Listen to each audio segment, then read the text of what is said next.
আসসালামু আলাইকুম। আজ আমরা কথা বলবো এক নতুন উদ্যোক্তা যে চা স্টলের পাশাপাশি বাড়িতে চিকেন স্টার 30 হাঁস পালন করে এবং সেই হাঁসগুলো 45 দিন পর্যন্ত পালন করে কেমন টাকা বিক্রি করেছে বিস্তারিত তার তথ্যগুলো ধরার চেষ্টা করব।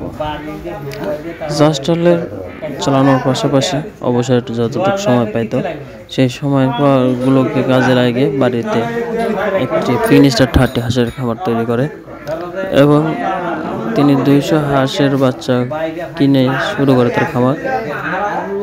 যেহেতু অন্য জিনিসের মতো এখানে অতটুকু সময় দিতে হয় না, সেহেতু তার মতে এখানে এই চিকেন স্টার 30 হাঁস পালন তার জন্য খুবই সুবিধাজনক এবং লাভজনক একটা প্রজেক্ট ছিল।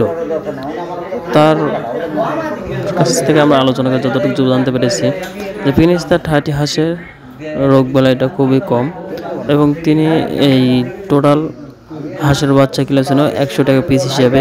200টা হাঁসের বাচ্চা কিনেছিল এবং 45 দিনের ইন টোটাল ওষুধপাতি খাদ্যসহ অন্যান্য খরচ সহ তার খরচ হয় 80,000 এবং পার পিসের ওজন হয় 3 কেজির মতো এবং 3 কেজি প্লাস 3 কেজির নিচে কোনো হাঁস ছিল না এবং সেই হাঁসগুলো বিক্রি করে 195 টাকা কেজি হিসাবে।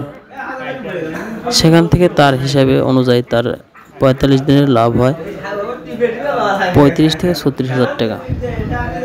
তো যারা চিকেন স্টার 30 হাঁস নিয়ে খামার শুরু করতে যাচ্ছেন, আগে যারা এই ধরনের খামার তৈরি করেছে তাদের সাথে আলোচনা করে আপনারা খামারের প্রতি আগ্রহ হবেন। ধন্যবাদ সবাইকে।